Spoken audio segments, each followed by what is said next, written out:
Sometimes the most broken souls find each other in the most unexpected places. Sometimes salvation comes on four legs when you least deserve it.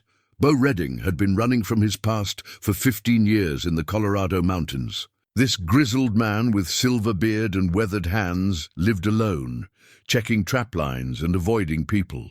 He preferred the silence of the peaks to the noise of the world below. That October evening on Eagle's Spine Ridge changed everything. Bo heard desperate whimpers echoing through the pine trees. He found a half-starved shepherd dog caught in thorns, shaking but fierce. The animal's eyes held something that made Bo's chest tighten. Recognition, like the dog knew him. Bo freed the creature, expecting nothing more than a few days of company. He had no idea this dog would lead him to a buried cabin with his name carved in the doorframe and memories that weren't his own. Before we jump back in, tell us where you're tuning in from, and if this story touches you, make sure you're subscribed, because tomorrow I've saved something extra special for you. The thorn-tangled collar told a story Bo wasn't ready to read. Worn leather, cracked from weather and time, with stitching that spoke of careful hands and patient love. Someone had made this collar with purpose, had buckled it around a young dog's neck with hope for the years ahead. Now it hung from the brambles like a forgotten prayer, waiting for someone to notice. Bo Redding pulled his knife from his belt and cut the thorns away with practiced efficiency. The dog watched every movement, those intelligent brown eyes never leaving Bo's weathered face. When the last thorn fell away, the animal stepped forward and nudged Bo's hand with a wet nose, a gesture so simple, so trusting, that it nearly broke something loose in Bo's chest. "Easy there, boy," Bo murmured, his voice rusty from disuse. He couldn't remember the last time he'd spoken to another living thing. "Let's get you back to the cabin."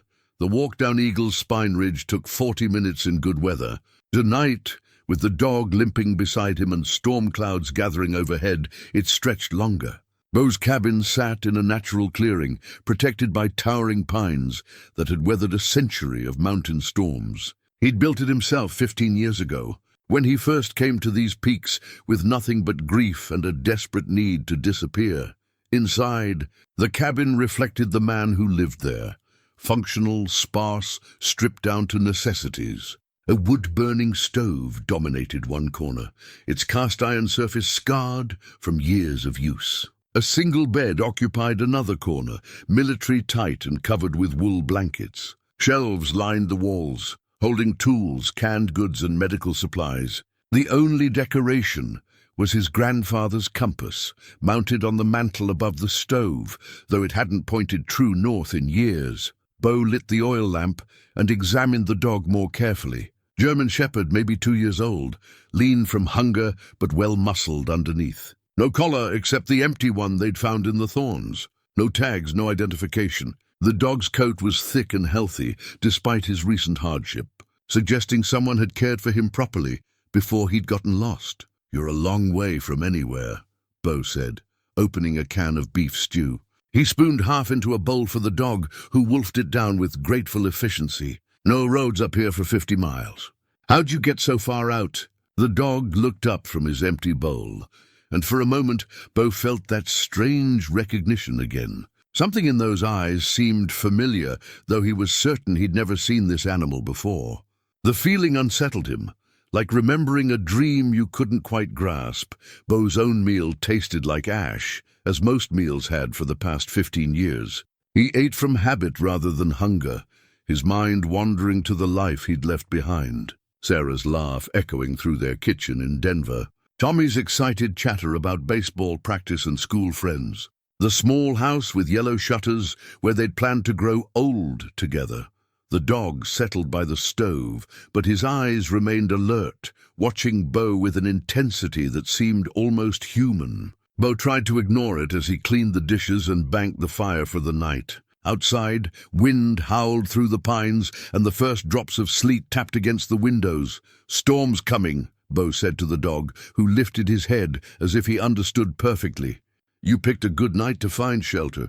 Bo had been a park ranger once, back when the world made sense.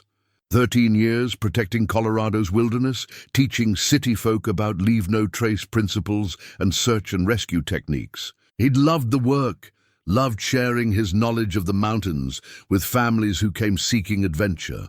Sarah used to joke that he cared more about trees than people, but it wasn't true. He'd cared about both. Then came that October day 15 years ago when everything changed. Tommy's school had organized a field trip to Rocky Mountain National Park. Sarah had volunteered to chaperone, excited to see her husband in his element, to watch him teach her son's classmates about the wilderness they both loved. Bo had been leading a group down the Emerald Lake Trail when the unseasonable storm hit. Sudden, vicious, turning familiar paths into death traps. The rockslide had been impossible to predict, impossible to prevent. One moment he was pointing out elk sign to a group of eager 8-year-olds. The next he was digging through rubble with his bare hands, screaming their names until his voice gave out. They'd found Sarah and Tommy together, Sarah's arms wrapped protectively around their son. Both had died instantly, the coroner said later. They hadn't suffered. Bo had suffered enough for all of them. The guilt had consumed him like acid. As the park ranger, he should have known. Should have read the weather signs better, should have turned the group around sooner, should have chosen a different trail. The official inquiry cleared him of any wrongdoing, but Bo knew better. He'd failed them when they needed him most. After the funeral, he'd resigned from the park service and disappeared into the high country. These peaks had become his exile, his punishment, his attempt to atone for sins that couldn't be forgiven. He survived on savings, a small pension, and the occasional fur check from his trap lines. He spoke to no one, trusted no one, allowed no one close enough to lose. Until tonight. The dog had finished his meal, and now lay by the fire.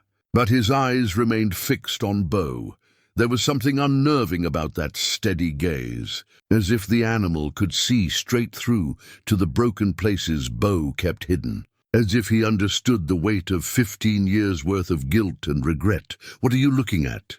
Bo muttered, but his voice lacked any real irritation. Truth was, the company felt good after so many years of silence. Even if it was just a lost dog who'd probably wander off once the storm passed. The wind picked up outside, rattling the cabin's windows and sending pine needles skittering across the roof. Bo checked the stove one more time, making sure the damper was set properly for the night. The dog watched every movement, and when Bo finally settled into his chair with a cup of coffee, the animal rose and padded over to lie at his feet. "Making yourself at home, aren't you?" Bo said, but he didn't push the dog away. The warmth felt good against his legs, and the quiet presence filled some emptiness he hadn't realized was there. He'd call the dog Ridge, Bo decided, after the place where they'd found each other, where his solitary life had suddenly become something different. Ridge seemed to approve of the name, his tail thumping once against the floor before settling into sleep. Bo sat in his chair long into the night, listening to the storm rage outside and the dog's steady breathing at his feet. For the first time in 15 years, the cabin didn't feel quite so empty. For the first time since Sarah and Tommy died, Bo Redding wasn't completely alone. The grandfather's compass caught the lamplight from the mantel, its brass surface gleaming. The needle sat motionless, pointing nowhere, broken like everything else from his old life. But tonight, with Ridge sleeping peacefully beside him, Bo almost thought he saw it twitch. Just slightly, as if trying to remember which way was home. The wedding ring had been lost for 15 years, buried somewhere in the rubble of that terrible day. Bo had searched for it in the weeks after the funeral, combing through the rockslide debris until his fingers bled and park officials forced him to stop. Sarah's ring, a simple gold band with tiny diamonds that caught the light, when she gestured with her hands, had vanished along with everything else that mattered. Now it lay gleaming in a small wooden box, hidden beneath loose floorboards, as if it had been waiting for him to find it. The morning had started like any other. Bo woke before dawn to Ridge's insistent whining, though the dog wasn't asking to go outside. Instead, he paced by the door with an agitation Bo had never seen before, his ears pricked forward and his body tense with alertness. "What's got into you, boy?" Bo asked, But Ridge only whined louder and scratched at the door. The storm had passed in the night, leaving the world crystalline and sharp under a brittle blue sky. Fresh snow dusted the peaks, and the air carried that particular silence that comes after mountain weather, clean and expectant. As if the earth itself was holding its breath, Bo followed Ridge outside, expecting the dog to relieve himself and settle down. Instead, Ridge trotted purposefully toward the northern slope, looking back every few steps to make sure Bo was following. His behavior was so unlike the calm, grateful animal of the night before that Bo found himself reaching for the rifle he kept mounted by the door. "Ridge, come back here," Bo called, but the dog had already disappeared into the tree line.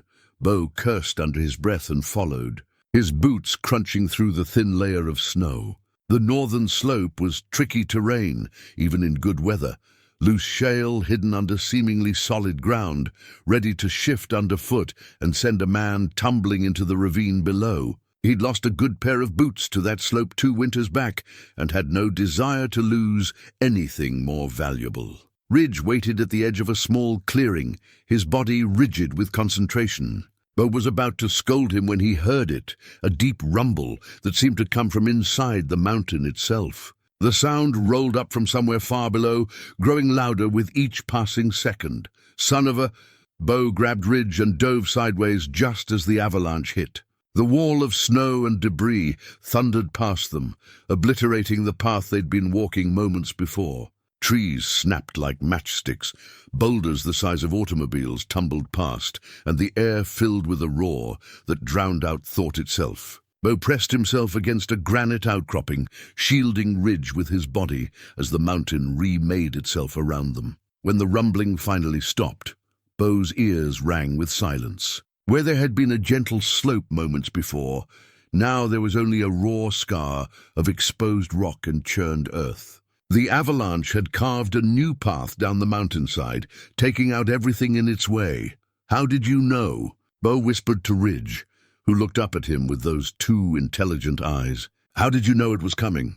Dogs could sense earthquakes, Bo told himself. They had better hearing than humans, could detect subtle changes in air pressure. There had to be a logical explanation for why Ridge had led him away from danger just in time. Had to be. But as they picked their way back toward the cabin, Bo couldn't shake the feeling that Ridge had saved his life deliberately. The dog stayed close, checking on Bo every few steps, as if making sure his human was unharmed. It was protective behavior that seemed almost human in its concern. The rockfall came 3 hours later. Bo was checking his trapline on the eastern ridge when Ridge suddenly planted himself in front of Bo's path, refusing to budge. The dog's hackles were raised, and he stared fixedly at the cliff face above them. Bo followed his gaze, but saw nothing except solid granite and a few scraggly pines clinging to the rocks. "Move, Ridge," Bo said impatiently. "There's nothing there," Ridge growled, the first aggressive sound Bo had heard from him. The dog backed up, trying to push Bo away from the cliff with his body. Bo was about to step around him when the rocks started falling. First came the small stones, pinging off the larger boulders like hail. Then came the bigger pieces, crashing down with enough force to shatter bones. Finally, a chunk of granite the size of a refrigerator broke loose and smashed into the exact spot where Bo had been standing moments before.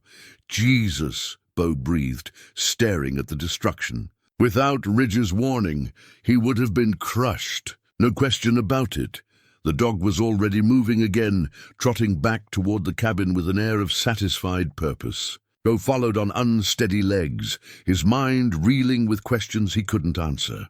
2 incidents in one day was beyond coincidence. Ridge was warning him about dangers before they happened, displaying an awareness that defied every natural law Bo understood. Back at the cabin, Bo needed to think. He poured himself 3 fingers of whiskey and sat in his chair, staring at Ridge, who had settled by the fire as if nothing unusual had happened. The dog's calm demeanor only made the whole situation more unsettling. "What are you?" Bo asked aloud. "Where did you come from?" Ridge tilted his head, but offered no answers. Bo had lived in these mountains long enough to know their moods, their rhythms, their dangers. He could read weather patterns in cloud formations, predict rock slides from the sound of shifting scree. But he'd never encountered anything like this, an animal that seemed to possess knowledge beyond the natural world. The whiskey burned his throat, but it didn't touch the cold fear growing in his chest. Fear mixed with something else, something he didn't want to name: hope.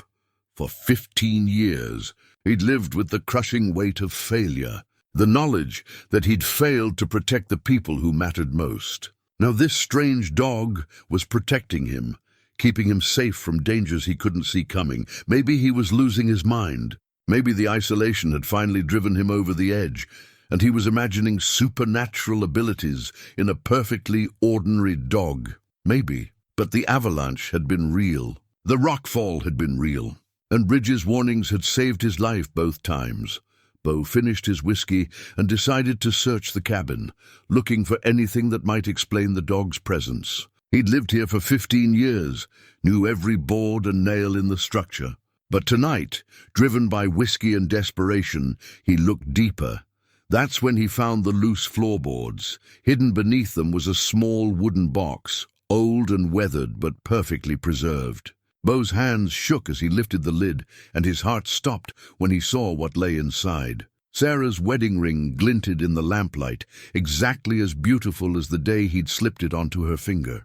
Beside it lay other small treasures he recognized: her favorite earrings, a locket with Tommy's baby picture, a pressed flower from their honeymoon in Aspen, things that had been lost in the rock slide, things he'd grieved for almost as much as he'd grieved for his family. But how had they gotten here? This cabin had been built years after their deaths, on land he'd never shared with them.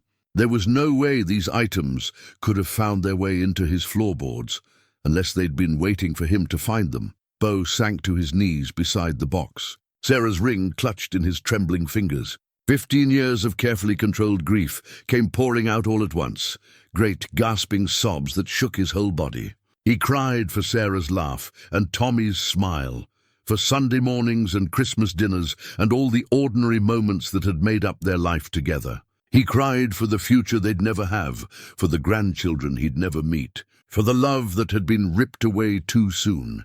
Ridge appeared beside him, pressing his warm body against Bo's shaking shoulders. The dog's presence was steady and comforting, as if he understood exactly what Bo was feeling, as if he'd been sent to witness this moment, to help Bo through the worst of his pain. When the tears finally stopped, Bo looked up to find Ridge watching him with an expression of infinite patience and compassion. Those brown eyes held a depth of understanding that seemed impossible in an animal, a knowing that reached far beyond normal canine intelligence. "You're not just a dog, are you?" Bo whispered. Ridge's tail wagged once, slowly. For a moment, Bo could have sworn he saw something flicker behind those eyes, a flash of recognition, of acknowledgement, of something far more complex than animal instinct. Bo slipped Sarah's ring onto his pinky finger, the only finger it would fit after all these years. The weight of it felt familiar and strange at the same time, a tangible connection to the life he'd lost. But instead of the crushing despair he'd expected, he felt something else: peace. For the first time in 15 years, holding Sarah's ring didn't feel like drowning in grief. It felt like remembering love. Ridge settled beside him, and Bo buried his fingers in the dog's thick fur. Whatever was happening here, whatever Ridge truly was, Bo was no longer afraid. The dog had saved his life twice today and had somehow returned his wife's ring to him. If that wasn't a miracle, it was close enough. Outside, the mountain wind howled through the pines, but inside the cabin, Bo Redding was no longer alone with his ghosts. He had Ridge now, and Ridge seemed to understand things about life and death and the spaces in between that Bo was only beginning to grasp. Tomorrow, he decided, he would start asking different questions. Tonight, he would simply be grateful that some mysteries came bearing gifts instead of grief. The hand-carved wooden cross lay buried under 3 inches of pine needles and 15 years of weather. Its surface worn smooth, but still bearing the unmistakable initials, SR plus BR plus TR, Sarah Redding, Bo Redding, Tommy Redding. A family that had been carved in wood that had no business being here. Bo knelt beside the old ranger station, his hands shaking as he brushed the debris away from the cross. Ridge sat nearby, watching with that patient intelligence that had become familiar over the past 3 days. The dog had led him here deliberately, just as he'd led Bo away from the avalanche and rockfall. But this discovery felt different, more personal, more impossible. The abandoned ranger station squatted among the pines like a forgotten memory, its log walls grey with age and its windows boarded shut. Bo had discovered it during his 2nd year on the mountain, had used it occasionally for shelter during long trap runs. He'd explored every inch of the structure, but had never noticed the cross buried behind it. Of course, he'd never had Ridge to show him where to look. Bo stood up slowly, the cross cradled in his palms. The wood was unfamiliar, not pine or aspen, but something darker, harder. The carving was precise, done with skill and patience by someone who knew their craft. Most unsettling of all, the initials looked fresh despite the cross's obvious age, as if they'd been carved yesterday rather than decades ago. "This doesn't make sense," Bo said aloud. Ridge tilted his head, but offered no explanations. Bo had come to the station looking for answers, hoping the old records might contain some clue about Ridge's origins or the strange events of recent days. The station had been abandoned since the late 70s, when budget cuts forced the Park Service to consolidate operations. Most of the equipment had been removed, but filing cabinets full of old reports and logs remained. He'd spent the morning reading through incident reports from the 40s and 50s, looking for anything unusual. What he'd found was a pattern of stories that sounded disturbingly familiar. Hikers saved from avalanches by mysterious animals, lost souls guided to safety by dogs that vanished without a trace. Wildlife displaying impossible intelligence and awareness. One report from 1947 described a German shepherd that had led a search party to 3 missing children, then disappeared into the wilderness despite attempts to follow it. Another from 1952 told of a dog that had warned a geological survey team about an impending landslide, saving 7 lives. The descriptions varied, but the essential details remained constant. An intelligent animal appearing at moments of crisis, providing help, then vanishing as suddenly as it had come. Ridge wasn't the first of his kind. He was part of something larger, something that had been happening in these mountains for decades. The old radio equipment still worked, surprisingly. Bo had managed to raise old Pete Kowalski, a retired ranger who'd spent 40 years in these mountains before arthritis forced him down to the valley. Pete's voice crackled through the static, warm with surprise and concern. "Bo Redding, Jesus, son, I haven't heard from you in 5 years. Thought you might have finally gone completely native up there." "Still breathing, Pete. I need to ask you something, and I need you to give me a straight answer." "Shoot." Bo hesitated, unsure how to phrase the question without sounding insane. "You ever encounter anything unusual up here? Animals acting strange, things that didn't quite add up?"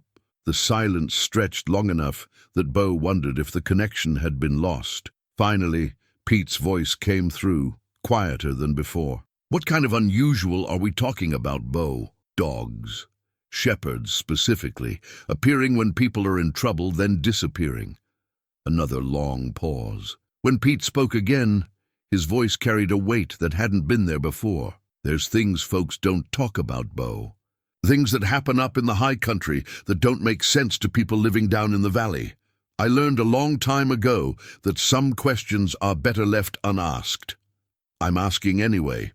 Pete sighed, the sound harsh through the radio static. "I saw one once.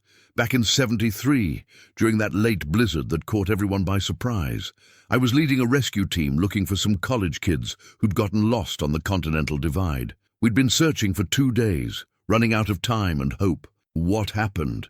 Dog showed up out of nowhere, big German shepherd just like you're describing, led us straight to where the kids were holed up in a snow cave, half frozen but alive. When we tried to follow the dog afterward, it just vanished. Yeah, poof. gone like smoke. Bo stared at Ridge, who was listening to the conversation with obvious interest. Did you ever figure out where it came from? Spent years trying. Asked the old-timers, the Ute elders who knew these mountains before we ever showed up. They had stories, Bo. Stories about spirit guides and guardian animals, souls that stayed behind to help the living. Most folks would call it superstition. What would you call it? I'd call it something I don't understand but learn to respect. These mountains are old, Bo.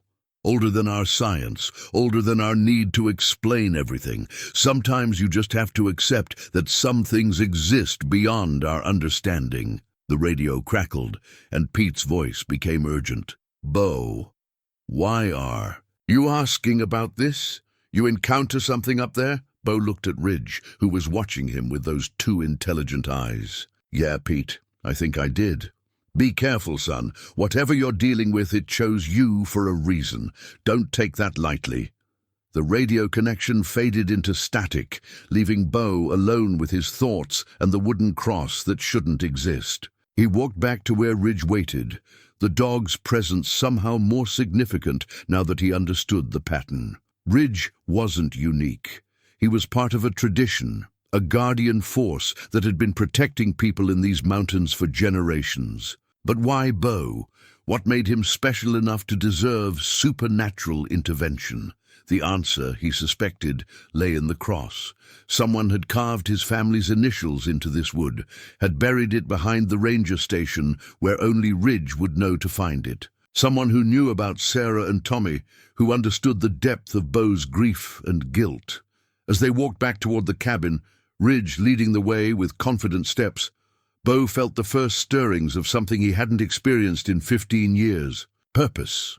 For the first time since the rockslide, he had questions that mattered, mysteries that demanded solving. The isolation that had been his punishment was beginning to feel like preparation instead. The mountain wind whispered through the pines, carrying scents of snow and pine resin and something else, something that reminded Bo of Sunday mornings and Christmas trees and his son's laughter echoing through a house that no longer existed. For just a moment, walking behind his impossible guardian, Bo Redding almost felt like he was heading home. Ridge paused at the top of a rise and looked back, waiting for Bo to catch up. In the afternoon light, the dog's eyes held depths that seemed to stretch beyond sight, as if they reflected not just the sky above, but something infinitely larger, something that had been watching over these mountains long before Bo arrived and would continue watching long after he was gone. Bo touched the cross in his pocket, feeling the smooth wood and precise carving that connected him to mysteries he was only beginning to understand. Tomorrow, he would start asking different questions. Tonight, he would simply follow where Ridge led, trusting in guidance that came from places beyond human understanding. The path ahead wound through shadow and sunlight, familiar territory made strange by new knowledge. Bo had walked these trails alone for 15 years, but now he realized he'd never truly been alone at all. Something had been watching, waiting, preparing for the moment when he'd be ready to see beyond his own grief. That moment, it seemed, had finally arrived. The faded photograph should not have existed. Bo stared at the image with growing disbelief, his hands trembling as he held it up to the cave's dim light. 3 faces looked back at him from across impossible decades. A man with his exact features, a woman who could have been Sarah's twin, and a boy who bore an uncanny resemblance to Tommy. But the clothing was wrong, the hairstyles decades out of date, and the date stamped on the back read October 1947, 28 years before Bo was even born. Ridge had led him to the cave system that morning, following a route Bo had never noticed despite 15 years of exploring these mountains. The entrance was hidden behind a curtain of hanging vines, invisible unless you knew exactly where to look. Inside, the caves stretched deeper than seemed possible, their walls smooth and worn by countless years of underground water flow. The photograph had been waiting on a natural stone shelf, as if someone had placed it there specifically for Bo to find. Beside it lay other items that made no sense. A compass identical to his grandfather's, a pocket knife with initials that matched his own, a child's wooden toy that could have belonged to Tommy. "This isn't possible," Bo whispered, but Ridge only watched him with those patient, knowing eyes. For the past week, Ridge's behavior had become increasingly purposeful. The dog no longer simply accompanied Bo on his daily routines, he guided them, leading Bo to specific locations with an agenda that seemed to stretch beyond mere companionship. Each destination revealed something impossible, something that challenged Bo's understanding of reality itself. Yesterday, Ridge had led him to a grove of aspen trees where the bark bore carved initials, BR plus SR, surrounded by a heart. The carving was old, weathered by decades of seasons, but Bo had never been to that grove before meeting Sarah. He'd never carved their initials anywhere except in his memory. The day before, Ridge had guided him to a hidden meadow where wildflowers grew in an impossible pattern, Sarah's favorite blooms arranged in perfect rows, as if someone had planted a garden and tended it for years. But the meadow was miles from any trail, accessible only through terrain so rough that Bo could barely imagine anyone hauling soil and seeds to such a remote location. Now, this photograph, showing faces that belonged to his family but couldn't be his family. The implications made his head spin and his chest tighten with something between fear and hope. Ridge padded deeper into the cave, looking back expectantly. Bo followed, clutching the photograph and fighting the urge to turn and run. Whatever answers waited in the darkness ahead. He wasn't sure he was ready to face them. The cave opened into a larger chamber, its ceiling lost in shadow above. More artifacts waited here, dozens of them scattered across stone shelves and natural alcoves, like a museum of impossible memories. Bo recognized many of the items. Sarah's grandmother's brooch, Tommy's favorite baseball cap, his own father's war medals. Things that had been lost or given away or buried with the dead, now somehow gathered in this hidden place beneath the mountain. "What is this?" Bo asked aloud, his voice echoing off the cave walls. "What are you trying to show me?" Ridge sat in the center of the chamber, his gaze fixed on Bo with an intensity that was almost human. For a moment, the dog's form seemed to shimmer, as if he wasn't quite solid, as if he existed somewhere between the physical world and something else entirely. Bo approached one of the stone shelves, examining the artifacts more closely. Each item carried emotional weight, memories that struck him like physical blows. Sarah's engagement ring, not the wedding band he'd found in his cabin, but the elaborate diamond solitaire she'd worn before the ceremony. Tommy's first tooth, carefully preserved in a small glass vial. A love letter Bo had written to Sarah during their courtship, folded and refolded until the paper was soft as cloth. None of these things should have been here. Some had been buried with his family, others lost to time and distance. Yet here they were, arranged with care and precision, as if someone had been collecting pieces of his life for decades. The emotional impact was overwhelming. Bo sank to his knees in the center of the chamber, surrounded by the physical remnants of everything he'd lost. 15 years of carefully maintained numbness cracked open like ice in spring, releasing a flood of memories he'd fought to suppress. Sarah laughing at his terrible jokes. Tommy's excited chatter about his latest adventure. Sunday mornings in bed, reading newspapers and planning their future. Halloween costumes and birthday parties and quiet evenings when they were simply content to exist in each other's presence. The grief was still there, sharp and immediate as ever. But underneath it, Bo felt something else stirring, a warmth he'd thought was gone forever. Love, not the desperate, clinging love of someone trying to hold on to the past, but the steady, enduring love of someone who had been truly blessed. Ridge moved closer, pressing his warm body against Bo's side. The dog's presence was comforting, grounding, a reminder that Bo wasn't facing these revelations alone. Whatever Ridge truly was, wherever he'd come from, he understood the weight of what Bo was experiencing. "They're really gone, aren't they?" Bo said softly. "Sarah and Tommy, they're not coming back." Ridge's tail wagged once, gently. Not celebration, but acknowledgement. Yes, they were gone, but they had been here, they had mattered, and the love they'd shared continued to exist even in their absence. Bo picked up the photograph again, studying the faces that looked so much like his family. Maybe it didn't matter how these artifacts had gotten here, or why they existed. Maybe the important thing was what they represented. Proof that love transcended death, that some connections were too strong to be broken by tragedy. Standing up slowly, Bo looked around the chamber one more time. The artifacts would stay here, he decided. This was their proper place, a shrine to memory hidden beneath the mountain. But he would carry their meaning with him when he left. Ridge was already moving toward a different passage, one Bo hadn't noticed before. The dog paused at the entrance, looking back with an expression that was clearly an invitation. More to see, more to understand, Bo followed without hesitation. Whatever Ridge was showing him, whatever impossible journey this had become, he was committed now. The numbness that had protected him for 15 years was gone, burned away by the intensity of rediscovered feeling. In its place was something he'd almost forgotten existed, curiosity about what came next.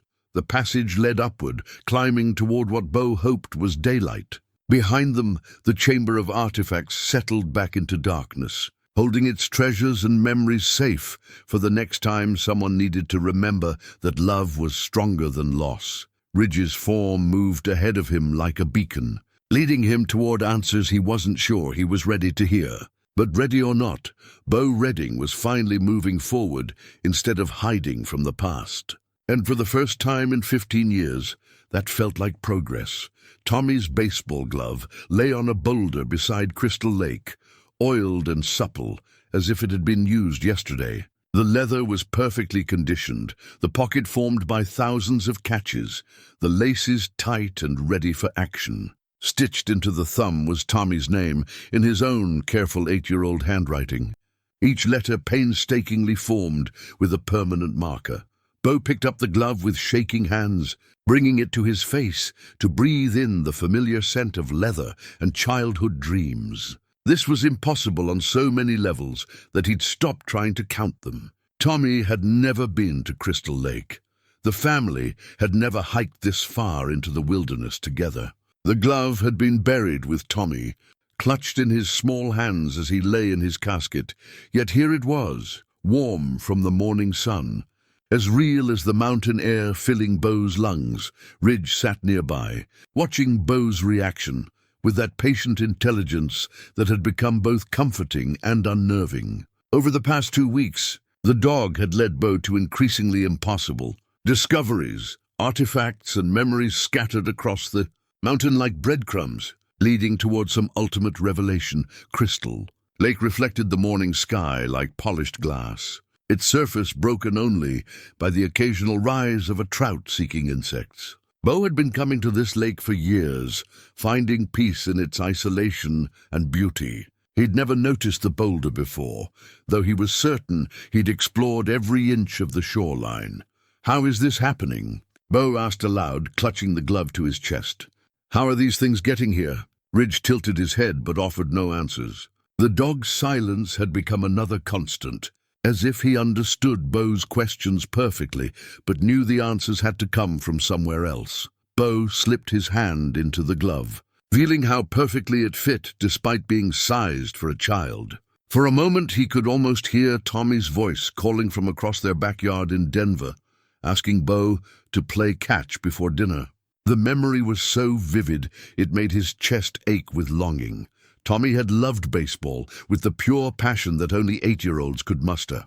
He'd played Little League 3 seasons, pitched for the Tigers, and dreamed of making it to the major leagues someday.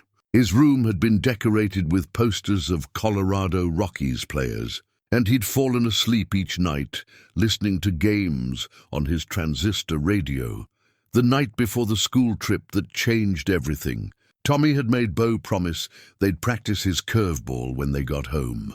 Bo had agreed, ruffling his son's hair and promising they'd work on it all weekend. It was a promise he'd never been able to keep.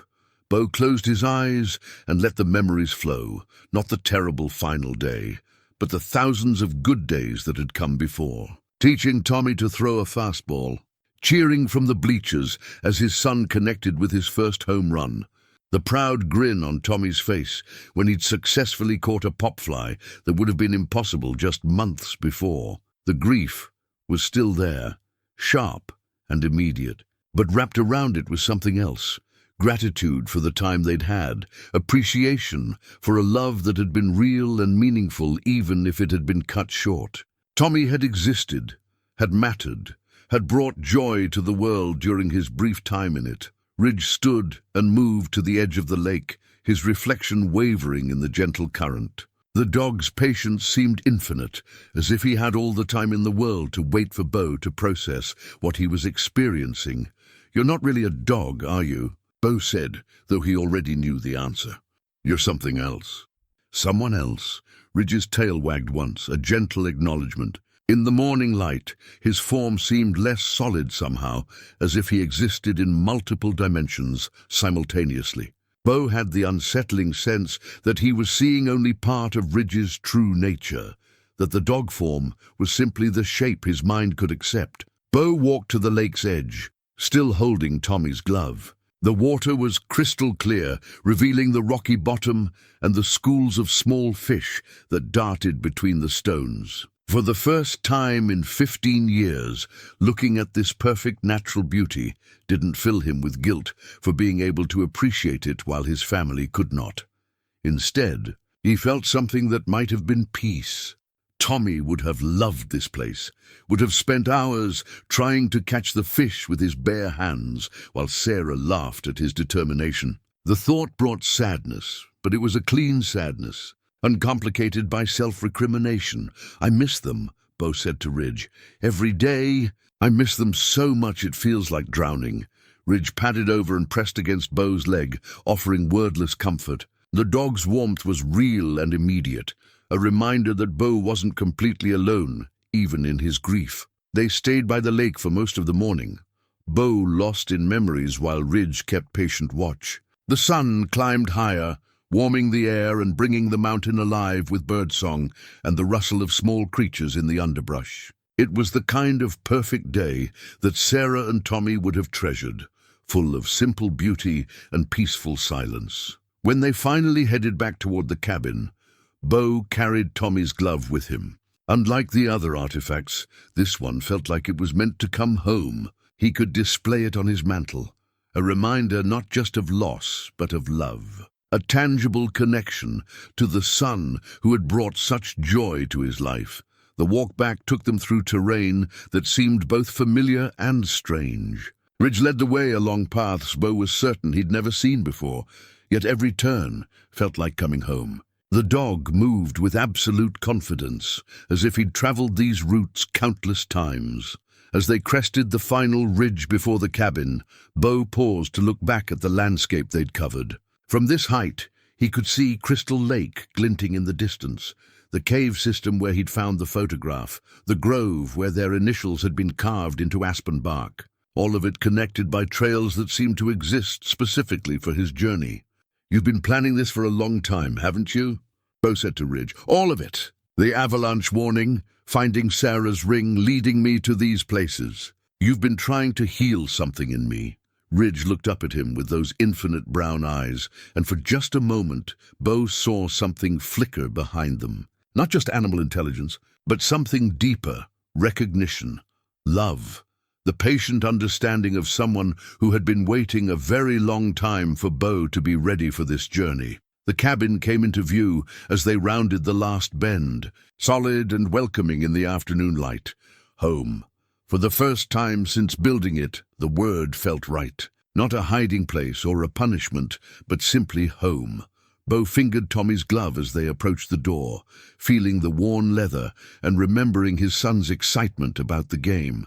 Tomorrow he might even play catch with Ridge, tossing a tennis ball and pretending for a few minutes that time had folded back on itself. Tonight, though, he would simply be grateful for the memories and the mysterious guide who had helped him find them again. The ancient medicine pouch felt warm against Bo's palm, its leather soft as velvet, despite what had to be centuries of age. Inside, herbs and stones clicked together with a sound like distant chimes, and when Bo opened the drawstring, the scent that emerged was both foreign and familiar, sage and sweetgrass, cedar and something else he couldn't identify, but that made his chest tighten with inexplicable emotion. Ridge had found it buried beneath a cairn of stones on what old Pete later told him was sacred Ute ground, a place where the mountain spirits were said to dwell. The medicine pouch seemed to pulse with its own energy, responding to Bo's touch in ways that defied rational explanation. The Ute called this place Spirit's Rest. Pete's voice crackled through the radio that evening. Said it was where souls came to find their way home. Your grandfather knew about it, spent time with the tribal elders back in the 30s, learned some of their ways. Bo fingered the pouch which rested on his kitchen table like a bridge between worlds. You never mentioned that before. Wasn't my story to tell, and you weren't ready to hear it. Your grandfather was a seeker, Bo, not content with just the surface of things. He understood that these mountains held more than timber and wildlife. Outside, a storm was building. Not the natural weather patterns Bo had learned to read over 15 years, but something wilder, more primal. Lightning flickered without thunder, and the wind carried sounds that didn't quite match any animal he knew. Ridge paced by the windows, his agitation growing with each flash of unnatural light. The medicine pouch chose you, Pete continued. That's how it works with the old things. They wait until the right person comes along, someone who needs what they have to offer. What do they offer? Understanding, connection, the ability to see beyond the veil that separates the living from the dead. Bo's hand stilled on the pouch. You're talking about ghosts. I'm talking about love that doesn't end with death, son. About bonds that are stronger than the grave. The Ute understood that some spirits stay behind not because they're trapped, but because they have work to finish. The storm intensified, and Ridge's whining became urgent. The dog moved to the door, then back to Bo, then to the door again. His message was clear. They needed to leave the cabin, and they needed to leave now. Bo had learned to trust Ridge's warnings. He grabbed his coat and followed the dog into the night, the medicine pouch clutched in his hand. The storm swirled around them, but instead of the cold mountain wind he expected, the air felt warm and electric, charged with possibilities. Ridge led him through the darkness with supernatural confidence, following paths that seemed to exist only for this moment. Behind them, Bo could hear the storm raging, but where they walked, the air was still and expectant. It was as if they moved through a pocket of calm in the center of chaos. They crested a ridge Bo had never seen before, though he was certain he'd explored every inch of this terrain. Below them, a valley opened up that defied geography, too large for the space it occupied, filled with a soft light that came from no visible source. And in that impossible valley, Bo saw them, two figures walking together, their forms translucent but unmistakably familiar. Zara moved with the graceful stride he remembered, her dark hair catching light that wasn't there. Tommy skipped beside her, his energy irrepressible even in whatever state of being this was. They were together and they were at peace. Bo's breath caught in his throat. Sarah, Tommy. They couldn't hear him, or if they could, they chose not to respond. They were focused on their own journey, following a path that led toward a distant light. But as they walked, Sarah turned her head in Bo's direction, and for just a moment, her face was illuminated with an expression of infinite love and understanding. She nodded once, a gesture that conveyed everything words couldn't express. We're okay. We love you. Let us go. Tears streamed down Bo's face as he watched them continue their journey. This wasn't a haunting or a cruel reminder of what he'd lost. This was a gift, a chance to see that death wasn't an ending, but a transition, that the love they'd shared continued to exist even if its form had changed. Ridge pressed against his side, offering comfort as Bo processed what he was witnessing. The dog's presence was warm and solid, an anchor in this moment between worlds. Without Ridge, Bo realized, he never would have been able to see this vision. The medicine pouch, the sacred ground, the supernatural storm. All of it had been necessary to thin the veil enough for this goodbye. Thank you, Bo whispered to Ridge. though he suspected his gratitude extended far beyond the dog himself. "Thank you for showing me this." The figures in the valley continued their journey until they merged with the distant light and disappeared. The valley itself began to fade, the soft illumination dimming until only ordinary darkness remained. The storm that had been raging around them settled into gentle rain, washing the mountain clean. When they returned to the cabin, Bo felt fundamentally changed. The crushing weight he'd carried for 15 years hadn't disappeared, but it had transformed into something bearable. Grief was still there, but it was clean grief now, uncomplicated by guilt or regret. Sarah and Tommy were gone, but they had been real, and their love had mattered. The medicine pouch sat on his table, no longer pulsing with energy, but somehow still significant. Bo understood now that it was more than an artifact. It was a tool, a way of connecting with forces beyond ordinary understanding. In the right hands, at the right time, it could offer glimpses of truths that existed beyond the physical world. Over the following days, Bo found himself using his newfound clarity in unexpected ways. When a group of lost hikers wandered into his territory, half frozen and disoriented, Ridge led him to them with unerring precision. Bo guided them to safety, sharing his shelter and supplies without thought of reward. When a rockslide trapped a young climber on the southern face, Ridge's supernatural awareness allowed them to reach the victim in time. Bo used skills he'd thought were lost forever, rappelling down treacherous terrain to perform a rescue that would have been impossible without Ridge's guidance. Each time he helped someone, Bo felt a piece of his old self returning. Not the broken man who had fled to the mountains, but the person he'd been before the tragedy. Someone who found purpose in protecting others, in using his knowledge of the wilderness to keep people safe. "I understand now," Bo said to Ridge one evening as they sat by the fire. "This is why you came to me. Not just to heal my grief, but to show me what I'm supposed to do with the rest of my life." Ridge's tail wagged once, slowly. The dog's eyes held depths that seemed to encompass centuries, as if he'd been waiting a very long time for Bo to reach this understanding. There was approval in that gaze, and something that might have been pride. The medicine pouch rested on the mantel. Beside Tommy's baseball glove and Sarah's wedding ring, artifacts of a journey that had transformed a broken hermit into something approaching a whole man again. Bo wasn't ready for civilization yet, might never be ready for the noise and complications of the world below. But he was ready to be useful again, ready to find purpose in service to others. Outside, the mountain wind whispered through the pines, carrying scents of snow and pine resin and something else, something that spoke of possibilities and second chances. Bo Redding was no longer hiding from his past. He was preparing for whatever came next, guided by a mysterious companion who understood the deepest truths about life, death, and the love that bridges the space between them.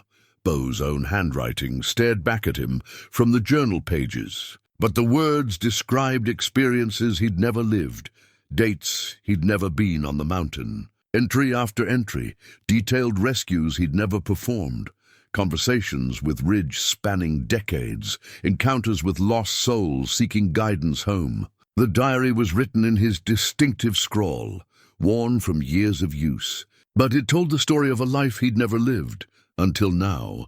October 15th, 1995, he read aloud, his voice trembling. "Found a family lost in early blizzard. Mother, father, 2 children. Ridge led me to their shelter just in time. The youngest girl reminded me of Tommy. Same bright eyes, same fearless curiosity about the world." Ridge sat perfectly still beside the fireplace, watching as Bo's understanding began to crack apart. The journal had been hidden in a metal box beneath loose stones in the cabin's foundation, exactly where the dog had indicated Bo should dig. 28 years of entries, all in his handwriting, all describing a life he was certain he'd never lived. November 3rd, 1998, Bo continued reading. "The avalanche took the Johnson family before I could reach them. Ridge and I spent 3 days digging through the snow. Found them too late, but we brought them home to their people anyway. Some rescues are about closure, not salvation. Beau's hands shook as he flipped through page after page of impossible history. Each entry was detailed, specific, written with the voice of someone who had lived through genuine experiences. But Beau remembered none of it. His memory of the past 15 years was clear. Solitude, grief, the gradual numbing of everything that had once brought him joy. Or was it? As he read deeper into the journal, flashes of déjà vu began to surface. A mention of a red-haired hiker triggered a vague memory of desperate eyes and grateful tears. A description of a rock slide on the northern slope brought back the phantom taste of dust and the sound of Ridge's warning bark. These weren't his memories, yet somehow they felt familiar, like dreams half-remembered upon waking. "This is impossible," Beau whispered. But even as he said it, the certainty was crumbling. Ridge rose and moved to the window, his form seeming less solid in the lamplight. For a moment Beau could see through him to the darkness beyond, not transparency born of poor light, but the translucence of something that existed between dimensions. "What are you?" Beau asked again, though this time the question carried different weight. "What am I?" The dog turned back to him, and in those infinite brown eyes, Beau saw compassion that spanned centuries.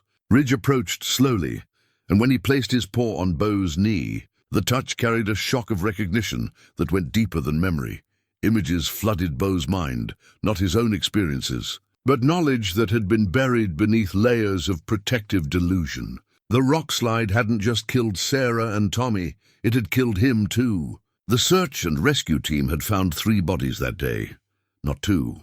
Beau Redding had died trying to save his family, had died failing to protect the people he loved most. Everything since, the hermit life in the mountains, the cabin he'd thought he'd built, the 15 years of isolation, it had all been something else. A test, a transition, a chance to work through the guilt and grief that had kept his soul bound to the earth, instead of moving on to whatever came next. "I'm dead," Beau said, the words feeling strange and impossible even as he spoke them. "I've been dead for 15 years. Ridge's tail wagged once, gently. Not celebration, but acknowledgement. The truth was finally in the open. "But this feels real," Beau protested, looking around the cabin that had been his home for so long. "The cold, the hunger, the loneliness, all of it feels real." Ridge tilted his head, and somehow Beau understood. It was real in its way. The emotions, the experiences, the healing journey he'd been on, all of it mattered. But it was happening in a space between life and death, a place where souls worked through their unfinished business before moving on to whatever came next. The journal entries weren't fiction. They were a record of his true purpose here, his real life in this liminal space. For 15 years, he'd been serving as a guardian for lost souls, helping people find their way to safety, just as Ridge had helped him find his way to acceptance. The hermit persona had been a protective shell, a way of processing his own trauma while still fulfilling his deeper calling. "The people I've helped," Beau said, understanding dawning.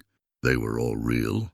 Ridge nodded, and more memories surfaced. Dozens of rescues, hundreds of encounters with lost hikers and climbers, and souls who'd wandered too far from their intended paths. Beau had been saving people for 15 years. He had been serving as a bridge between the world of the living and whatever lay beyond, but he'd been doing it unconsciously, protected by delusion from the full weight of his situation. The recent journey with Ridge, finding the artifacts, confronting his grief, accepting his family's death, it had all been preparation for this moment of revelation. "Why now?" Beau asked. "Why are you showing me this now?" Ridge moved to the door and looked back expectantly. The answer, Beau realized, lay outside. His training period was ending. The protective delusion that had allowed him to function was being stripped away because he was ready for the truth. Ready to make a conscious choice about his existence. Beau followed Ridge into the night, the journal clutched in his hands. The mountain air felt different now, thinner somehow, as if the barrier between worlds was wearing thin. Above them, stars wheeled in patterns that seemed both familiar and alien. and the aurora borealis danced across the sky. Despite being far too far south for such displays, they climbed toward a peak Bo had never noticed before, though it dominated the skyline like it had always been there. With each step, the physical world became less solid, more translucent. Bo could see through his own hands to the ground beneath, could feel his form becoming lighter, less tethered to earthly concerns. At the summit, a figure waited for them, tall, serene, wearing robes that seemed to be cut from starlight itself. Not Sarah or Tommy, but someone else. Someone whose presence filled Bo with a peace he'd never experienced in life or death. "Bo Redding," the figure said, its voice carrying harmonics that resonated in his bones. "You have served well in this place between worlds. Your time of healing is complete, and what happens now?" Bo asked, though part of him already knew. "Now you choose. Continue your service here as a guardian of lost souls, helping others find their way home. Or accept the peace that awaits beyond, where your family waits for you." Bo looked down at Ridge, who watched him with those patient, loving eyes. The dog's form was becoming more translucent with each passing moment, revealing his true nature, not an animal, but a spirit guide who had taken familiar form to help Bo through his journey. "If I stay," Bo said, "will I remember? Will I know what I am?" "You will know everything," the figure confirmed. "The choice must be made with full awareness, or it is no choice at all." Bo thought of the people he'd helped over the years, the families saved from storms and rock slides, and the 100 dangers that lurked in the high country. He thought of Sarah and Tommy, waiting for him in whatever realm lay beyond this one. Both choices carried love, both offered purpose, but as he stood on that impossible peak, feeling the weight of 15 years of unconscious service, Bo Redding finally understood what he was meant to do. The journal fell from his hands, its pages scattering on wind that carried them toward the valley below, where new guardians would find them when their time came. Where the cycle would continue, as it had for countless generations. Bo had found his answer. Now he just had to be brave enough to speak it aloud. The buried cabin door lay half-exposed beneath centuries of fallen pine needles and mountain debris, its weathered wood bearing the deep-carved letters that spelled out his name, Bo Redding. But these weren't fresh carvings. The letters had been worn smooth by decades of weather, as if they'd been waiting here since long before he was born. "This doesn't make sense," Bo said to Ridge, though by now he understood that sense had little to do with anything happening in this place between worlds. "How long has this been here?" Ridge pawed at the earth around the door, his meaning clear. "Dig deeper. Find what lies beneath." With trembling hands, Bo cleared away more debris, revealing the outline of a structure that had been buried by time and landslides. The cabin door was just the beginning. Beneath the accumulated earth lay a complete dwelling, preserved in perfect condition despite its impossible age. The cosmic figure from the mountain peak had given him 3 days to make his choice. 3 days to decide between eternal service as a guardian or joining his family in whatever realm awaited beyond death. But first, the figure had said, there was one final test, one last soul who needed guidance home, the Anderson family. Bo had seen them in the vision that came with his restored memories. A mother, father, and twin daughters lost somewhere in the supernatural storm that had been building for the past week. Unlike the ordinary weather patterns Bo had learned to read, this storm existed in multiple dimensions simultaneously, trapping souls who wandered too far from their intended paths. The Andersons weren't the usual lost hikers who occasionally wandered into his territory. They were dead, killed in a car accident on the mountain highway 3 days ago. But their spirits had become separated from the natural process of transition, confused and frightened by the sudden shift from life to death. It was Bo's job to find them and guide them home. But first, he needed to understand the true nature of this place, the hidden history that connected him to generations of guardians who had served before him. The buried cabin's interior defied physics and time. Room after room extended far beyond what the exterior structure could contain, each space filled with artifacts and memories from different eras. Bo found evidence of guardians stretching back centuries, Native American spirit guides, mountain men who'd taken on the role after death, park rangers and wilderness experts who'd chosen service over rest. Each guardian had left their mark, their story preserved in objects and journals and carved messages on the walls. But it was the innermost room that took Bo's breath away.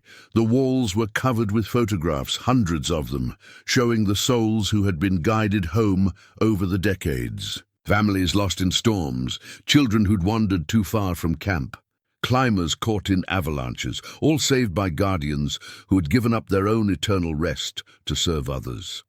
And there, in the center of the wall, hung a frame that had been waiting for him. Inside was a photograph he'd never seen before, himself with Sarah and Tommy, taken on the day of the school trip. But in this version of the image, they were all smiling, all at peace. Even in death they looked happy. Beneath the photograph was an inscription in his own handwriting. "Love is the only force stronger than death." "Service is the only way to honor love." Ridge appeared beside him, no longer maintaining the illusion of solidity. The dog's true form was magnificent, a being of pure light and compassion, ancient beyond measure, yet filled with the same patient kindness Bo had come to know. "You've been waiting for me to find this place," Bo said. "All of it, the artifacts, the memories, the healing journey. It was leading here." Ridge's response came not as sound, but as direct understanding flooding Bo's mind. Yes, every guardian must choose freely, with full knowledge of what they're accepting. The test isn't just about willingness to serve, but about understanding the true cost and meaning of the choice. Bo studied the photographs on the wall, recognizing some of the faces from his recovered memories. Each soul he'd helped had mattered, had deserved the chance to find peace. The work was real, meaningful, essential to the cosmic balance between life and death, but it was also endless. Guardians served until they chose to move on, and some had been here for centuries, gradually wearing down under the weight of eternal responsibility. "What about you?" Bo asked Ridge. "How long have you been here?" Images flashed through Bo's mind. Ridge's true history, stretching back to the very beginning of human settlement in these mountains. He had been the first guardian, the one who established this sanctuary between worlds. He had been waiting not just for Bo, but for someone worthy to take his place, someone who could handle the responsibility of training new guardians. The realization hit Bo like a physical blow. This wasn't just about choosing between service and rest. This was about choosing whether to become the primary guardian, the one who would guide and train others as Ridge had guided him. Thunder rolled across the mountain, but this wasn't ordinary weather. The supernatural storm was intensifying, and somewhere within its chaos, the Anderson family was growing more lost with each passing hour. Bo could feel their terror and confusion like a physical weight on his chest. "They're running out of time," Bo said, understanding the urgency in Ridge's manner. Ridge nodded, then moved to a cabinet Bo hadn't noticed before. Inside were tools that no earthly guardian would need. A compass that pointed toward lost souls instead of magnetic north, a rope that could bridge dimensions, a lantern that illuminated spiritual rather than physical darkness. Bo picked up each tool, feeling their power resonate with something deep inside his being. This was his inheritance as a guardian, the means by which he could fulfill his purpose. But using them would be an irrevocable commitment to the path Ridge was offering. "The choice has to be made freely," Bo said, more to himself than to Ridge. "But if I don't choose now, if I don't go after them tonight, the Andersons will be lost forever." Ridge's expression conveyed infinite patience, but Bo could sense the urgency beneath it. Every moment of hesitation meant the Anderson family drifted further from salvation, deeper into the spiritual wilderness where even guardians couldn't reach them. Bo thought of Sarah and Tommy, waiting for him in whatever realm lay beyond this one. He thought of the peace that beckoned, the rest he'd earned through 15 years of unconscious service. He thought of holding his son again, of Sarah's laugh, of the simple joy of being together. Then he thought of the Anderson family, 2 little girls who would never see their next birthday, parents who would never watch their children grow up.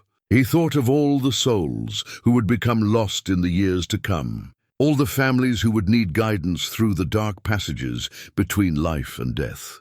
The supernatural storm raged louder outside the buried cabin, and Bo could feel the Anderson family's desperation growing. Time was running out, not just for them, but for his choice. Soon the cosmic forces at work would make the decision for him, and he would lose the chance to choose his own path. Bo strapped the guardian tools to his belt and moved toward the cabin door. Ridge followed, his form brightening with approval. Whether Bo had made his final choice or simply responded to immediate need, they would discover together. Outside, the storm transformed the familiar mountain landscape into something alien and threatening. Lightning crackled between dimensions, and the aurora borealis writhed across the sky like living things. This was the crucible where souls were tested, where the boundary between worlds grew thin enough for the lost to find their way home or to become trapped forever in the spaces between. Bo looked back at the buried cabin one last time, seeing it now as both sanctuary and prison, refuge and responsibility. Whatever choice he made tonight would echo through eternity. But first, he had to save the Anderson family. The rest could wait until after the work was done. Sarah's locket hung from a twisted pine branch, swaying gently in the supernatural wind that howled through dimensions. Bo's breath caught as he recognized it, the silver heart she'd worn every day of their marriage, engraved with their wedding date. But when he opened it, the photographs inside weren't just of their family. The images shifted and changed, showing different families across time, all the souls he would help if he chose the Guardian's path. The locket was warm to the touch, pulsing with energy that seemed to synchronize with his heartbeat. This was more than an artifact, it was a promise, a glimpse of the purpose that awaited if he committed himself fully to the work Ridge had been doing for centuries. "Sarah," Bo whispered, holding the locket against his chest. For a moment, he could swear he felt her presence, her approval, her understanding that love sometimes meant choosing service over reunion. The supernatural storm raged around them with increasing fury. Lightning crackled between worlds, illuminating glimpses of other dimensions where lost souls wandered in confusion.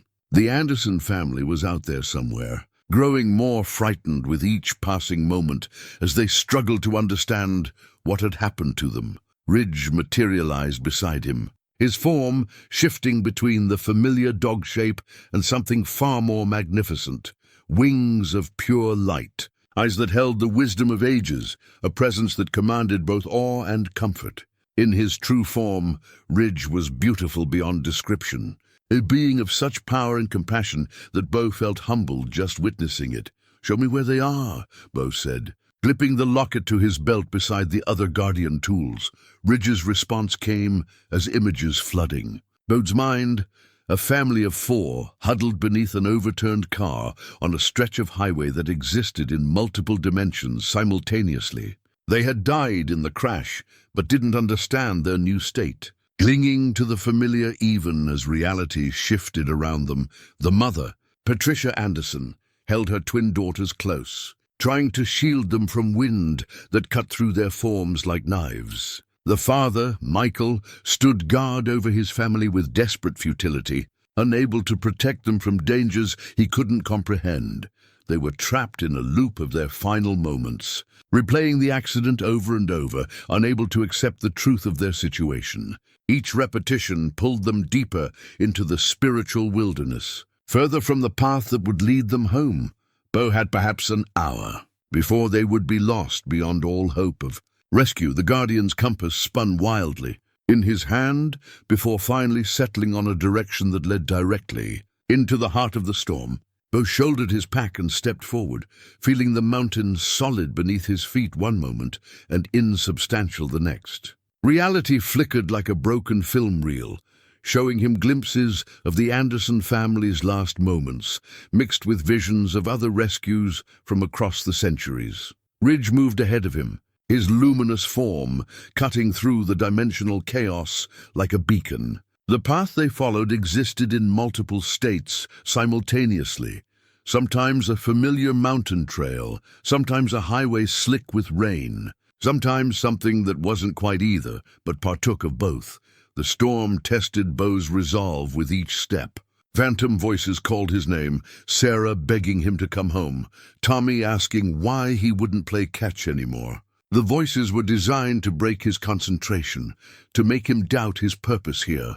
But Beau had faced these doubts during his journey of healing. He knew the difference between love and manipulation now.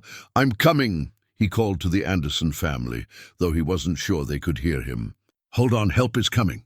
The first glimpse of them nearly broke his heart. They huddled together in the wreckage of their car, translucent forms flickering between solid and spectral. The twins couldn't have been more than 6 years old, their faces streaked with tears that fell upward into the chaotic sky. Patricia Anderson sang to them, a lullaby that wavered in and out of different keys as reality shifted around them. Michael Anderson saw Beau first, his eyes widening with desperate hope.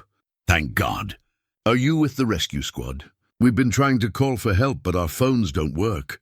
Something's wrong with—" He stopped, confusion clouding his features as he took in Beau's translucent appearance. The way the storm seemed to bend around him. "You're safe now," Beau said, approaching slowly.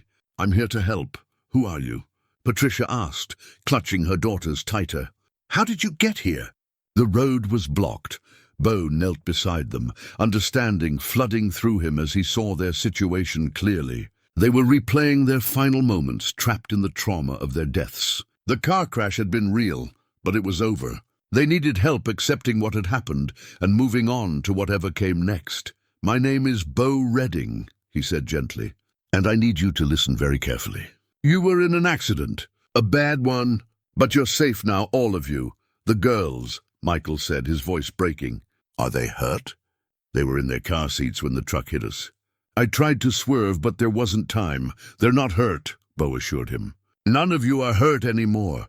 Ridge appeared beside them, his form shifting back to the familiar dog shape that would be less frightening for the children. The twins' eyes brightened immediately. Even in death, children recognized kindness when they saw it. "Doggy," one of them exclaimed, reaching out with translucent fingers. Ridge moved closer, allowing her to pet his luminous fur, and for a moment her form became more solid, more real. Beau understood what was happening. Contact with Ridge was helping them stabilize, giving them strength to face the truth. But they still needed to accept their deaths consciously, to choose the path forward, rather than remaining trapped in their final moments. "Patricia," Beau said, meeting the mother's frightened gaze, "I need you to think carefully. What's the last thing you remember before you found yourselves here?" Her face crumpled as the memories surfaced. "We were driving home from Emma's piano recital. It was raining and the roads were slick. That truck came around the curve too fast, crossed into our lane. Michael tried to avoid it, but there wasn't time," Beau finished gently. "The impact was immediate. You didn't suffer. Are you saying we're—" Michael's voice caught. "That we're dead?" Beau nodded, his heart breaking for them. "I'm sorry. But that's not the end of your story. It's just the beginning of a different one." The storm intensified around them, as if responding to their growing understanding. Lightning split the sky, and through the cracks, Beau could see glimpses of something beautiful, a realm of light and peace, where other souls moved with purpose and joy. "I don't understand," Patricia whispered. "If we're dead, why are we still here? Why can we still think and feel?" "Because love doesn't end with death," Beau explained, the words coming from knowledge he'd gained during his own journey. "The love you have for each other, for your daughters, that's keeping you together, helping you transition. But you have to choose to move forward." Ridge moved between the family members, his presence calming their fears and strengthening their forms. Through their connection to him, they began to see beyond the accident, beyond the trauma that had trapped them.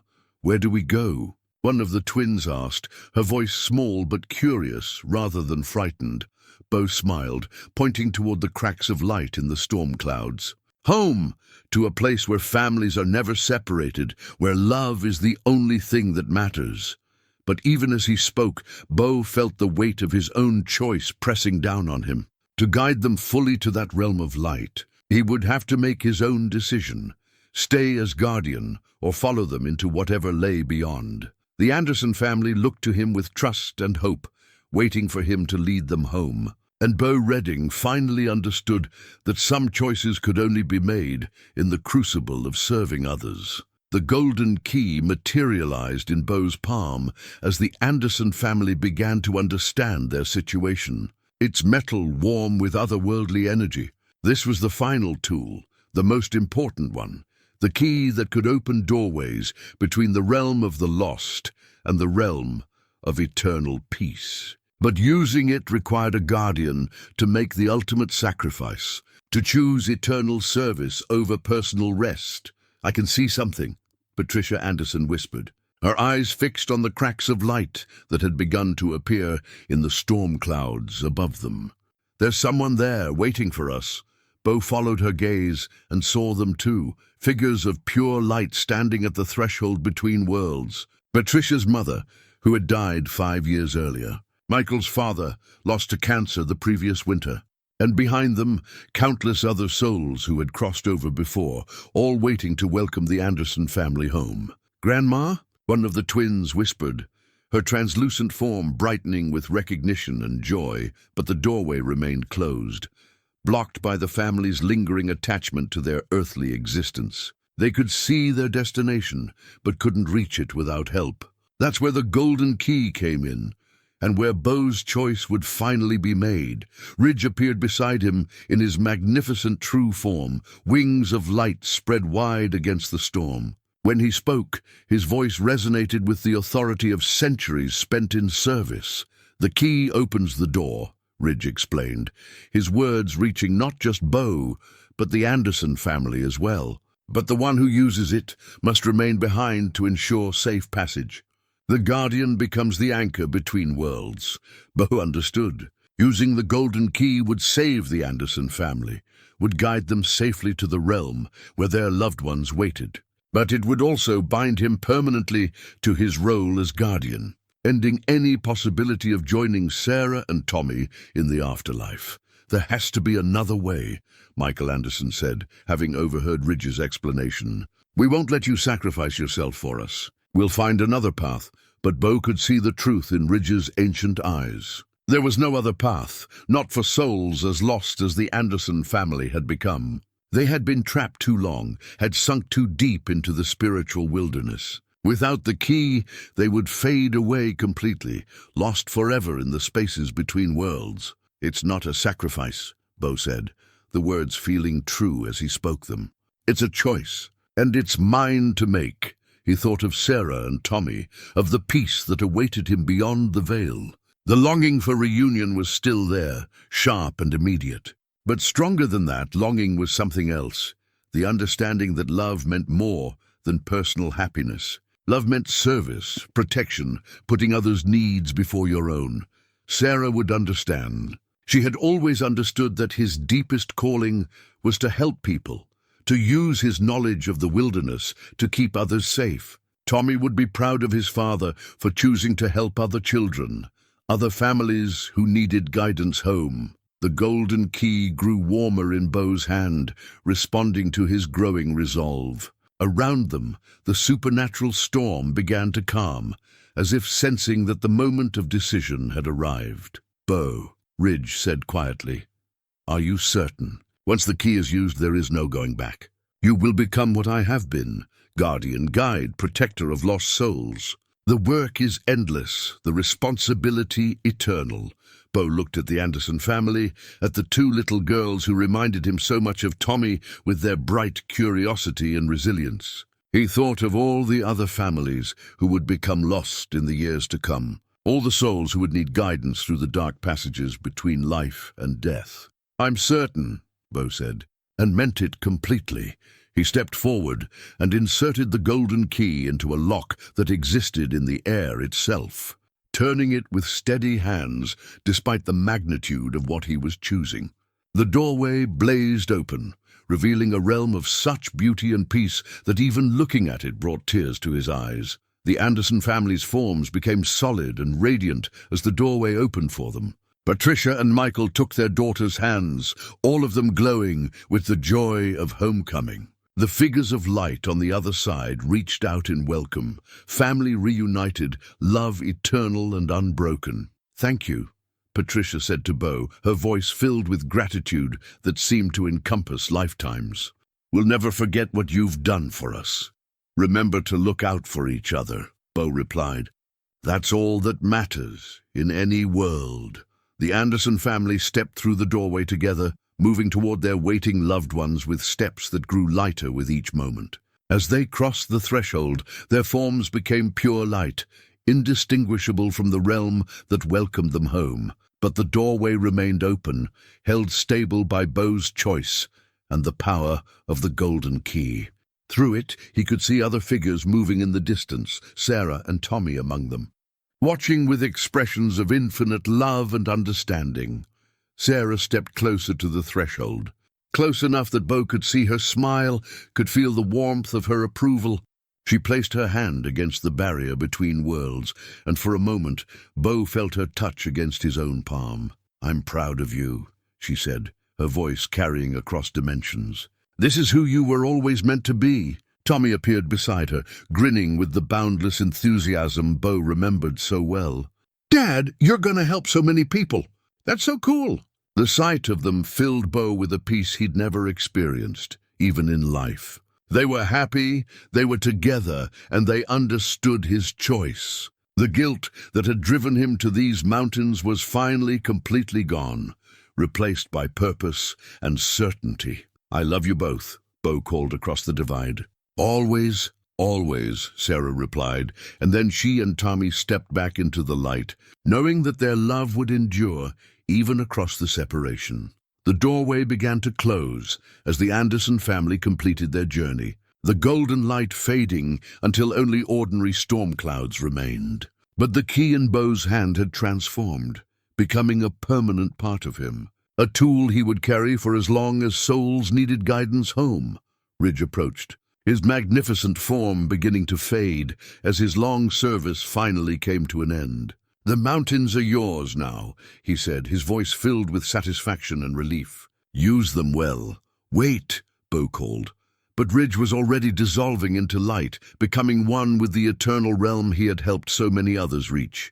His final gift was a flood of knowledge, centuries of experience, techniques for finding lost souls, wisdom about the nature of death and transition. Bo stood alone on the mountain peak as the supernatural storm faded into ordinary weather. But he didn't feel alone. He could sense them out there, the souls who would need his help, the families who would require guidance through their darkest moments. His work was just beginning. The transformation was complete. Bo Redding was no longer a broken man hiding from his grief. He was a guardian, a bridge between worlds, a servant of love that transcended death itself, and for the first time since the rockslide that had ended his mortal life, Bo Redding was exactly where he belonged. The new compass rested in Bo's weathered hands, its brass surface gleaming with more than reflected sunlight. Where his grandfather's broken compass had once pointed uselessly at nothing, this guardian's compass moved with purpose and certainty, not toward magnetic north, but toward souls in need of guidance home.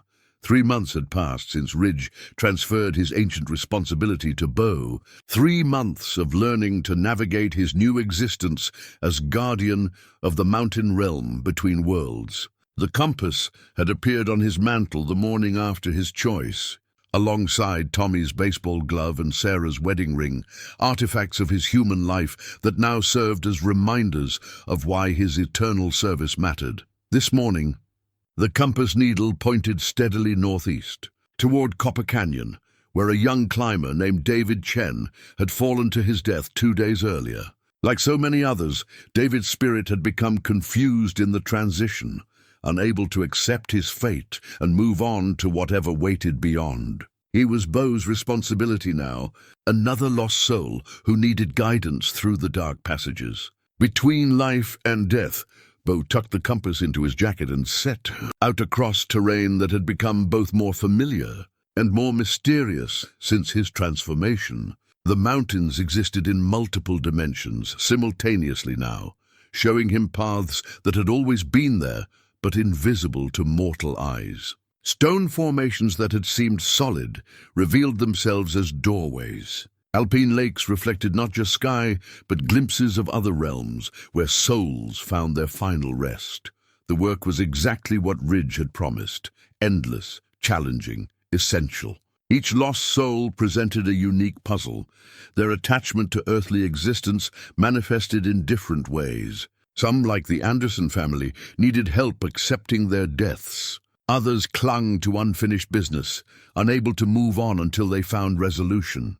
A few had become so lost in the spiritual wilderness that Bo had to track them across multiple dimensions, following trails of memory and emotion that led through landscapes of pure thought. But the work was also deeply fulfilling in ways Bo had never expected. Each successful rescue felt like a small victory over the chaos that separated loved ones. Every family reunited beyond the veil added meaning to his choice. The gratitude in Patricia Anderson's voice still echoed in his memory, a reminder that some services were worth any price. David Chen proved to be one of the more challenging cases. Bo found him clinging to the cliff face where he'd fallen, replaying his final climb over and over in an endless loop of determination and failure. The young man was a perfectionist, unwilling to accept that even the most skilled climbers sometimes made fatal mistakes. "I can make this move," David insisted when Bo appeared beside him on the impossible cliff. "I've done it 100 times in the gym. The hold is there, I just need to commit fully." "The hold was never there," Bo said gently, his voice carrying the authority that came with his guardian nature. "The rock was loose. It was always going to give way." "No, that's not right. I checked my route. I'm careful. I don't make mistakes like that." Bo understood the young man's struggle. Accepting death meant accepting fallibility, admitting that even the most prepared person could be undone by circumstances beyond their control. For someone like David, whose identity was built around mastery and precision, that admission felt like losing everything that made him who he was. "Being human means making mistakes," Bo explained, settling beside David on the spectral cliff face. "It means being vulnerable to forces beyond our control. That's not weakness, that's just the condition of mortal existence." It took hours of patient conversation, but eventually David began to understand. His death hadn't been caused by incompetence or lack of preparation. Sometimes mountains claimed even the most skilled climbers, just as rock slides could kill devoted fathers who thought they were protecting their families. When David finally released his grip on the cliff face, Bo guided him to the passage that would take him home. The young man's parents waited on the other side, their love unchanged by death.